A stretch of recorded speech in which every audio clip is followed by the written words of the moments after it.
Hello tout le monde, on se retrouve pour un petit épisode de PwnTools et dans celui-là on va voir comment exploiter un stack buffer overflow avec PwnTools. Alors, je ne suis pas un professionnel du Pwn, mais pour voir un peu comment fonctionne PwnTools, ce qu'on va faire c'est qu'on va suivre en fait le Nightmare, on va suivre le tuto Nightmare qu'il y a sur GitHub et on va faire ce challenge-là, le TAMU19 Pwn 1. Vous allez voir qu'il est très très simple. En gros, ce que je vais faire, c'est refaire le tuto que lui, il a fait ici. Donc c'est comme ça moi que j'ai appris PwnTools et que j'apprends PwnTools, c'est en suivant là ce tuto et bien sûr en faisant de nouveaux CTF et en faisant quelques recherches. La première chose qu'il fait, c'est télécharger le fichier pwn1. Alors je l'ai déjà, il est juste ici, pwn1.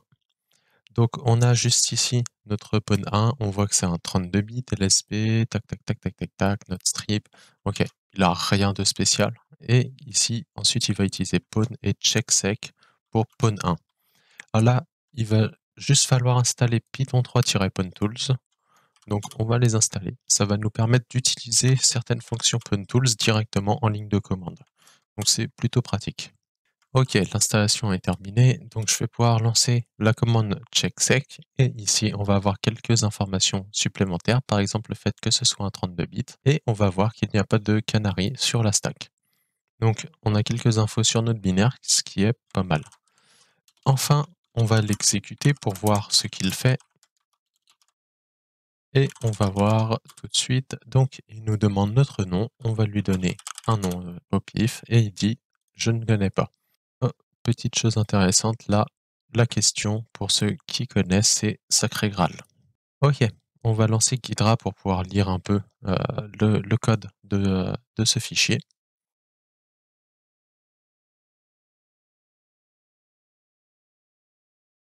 Alors une fois qu'on a ouvert dans Ghidra et qu'on a fait l'analyse, on va aller dans le main.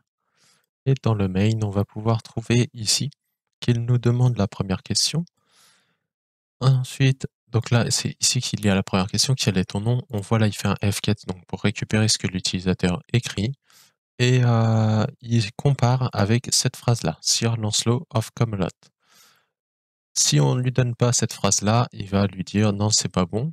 Et ensuite, il va nous demander quelle est ta mission. Et là, il faut lui répondre to seek the Holy Grail. Sinon, il fait I don't know that. Et puis, on est sorti. Et à la fin, on voit un what is my secret. Là, si on regarde ici, il y a quelque chose d'intéressant. On a une fonction qui s'appelle printFlag. On voit que cette fonction-là va ouvrir le fichier flag.txt, la lire et l'afficher. Ok, donc en fait, là, l'objectif, c'est pareil, je crois qu'ici, on peut voir, tac, tac, tac, on peut voir juste ici qu'il fait le fameux print flag qui est juste là. Il colle le print flag. Donc, qu'est-ce qu'on va voir? On va voir que il va faire une comparaison. Juste ici, il va comparer. Il va comparer la valeur de la locale 18. La locale 18, je crois qu'on la voit par là. Elle est ici. La locale 18 est juste là. Ouais, ok. Donc, il va comparer la valeur de local 18 avec cette valeur hexadécimale. Et si la variable local 18 a cette valeur-là, il va printer le flag. Ok, donc première chose déjà qu'il va nous falloir, il va nous falloir un fichier flag.txt. Donc je vais créer un petit flag vite fait. Je vais l'appeler, je vais créer comme ça. On va créer un petit flag abonnez-vous et on va mettre ça dans flag.txt. Donc il devrait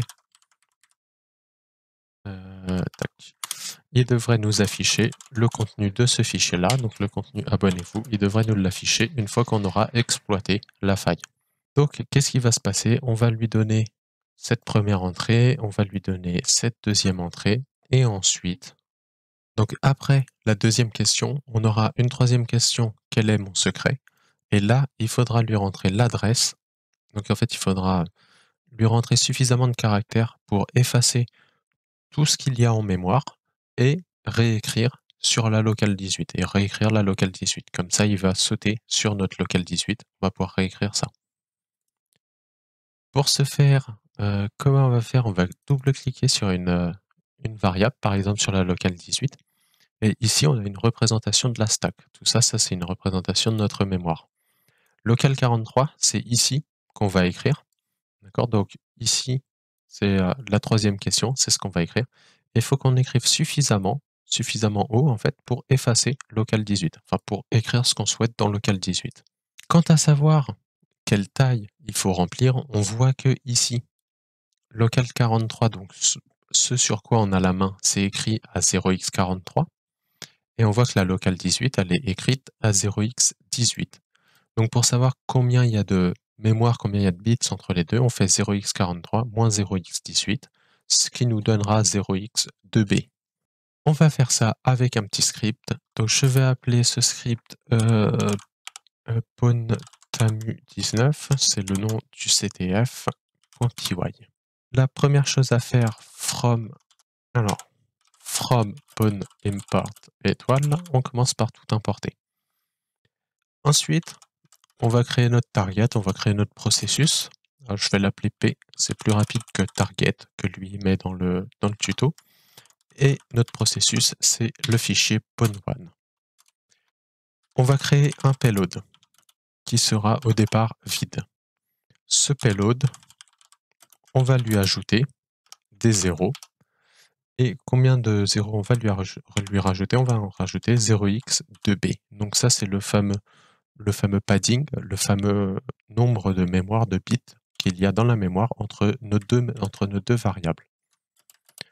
Donc là, on remplit simplement de 0 et ensuite, on va lui rajouter P32. Alors, P32, ça va être pour lui indiquer des adresses.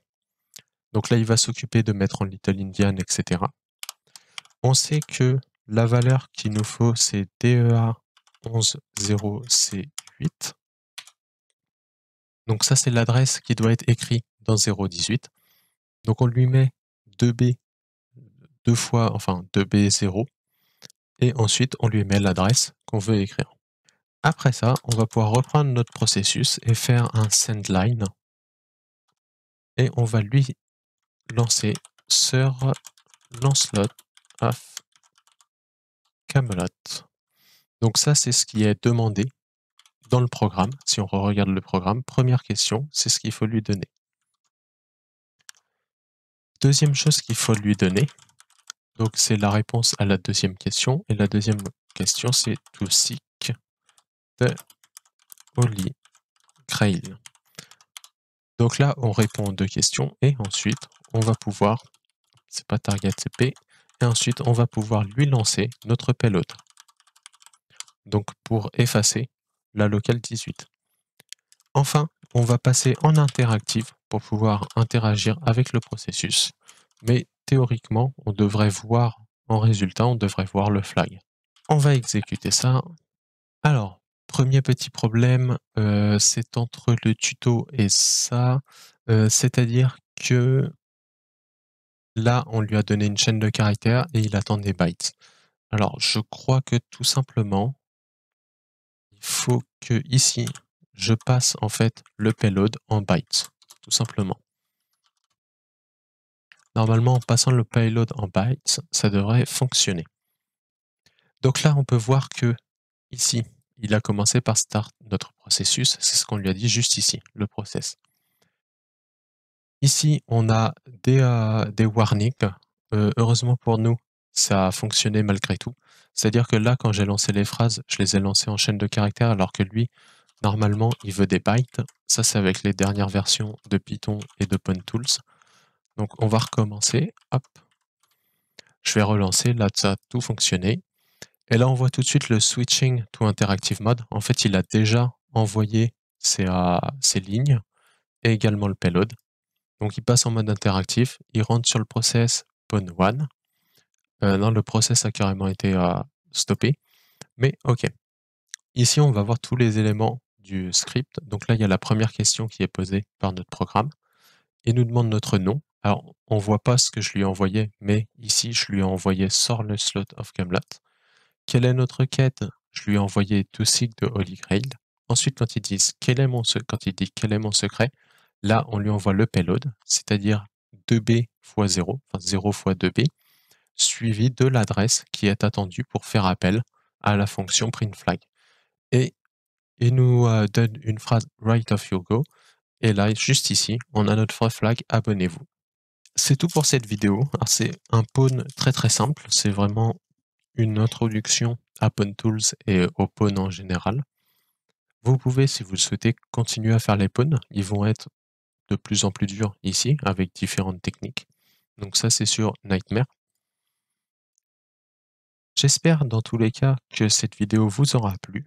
Si vous souhaitez voir plus de contenu similaire, abonnez-vous. Si vous avez des questions, n'hésitez pas à commenter. Dans tous les cas, je vous souhaite une bonne journée et je vous dis à la prochaine.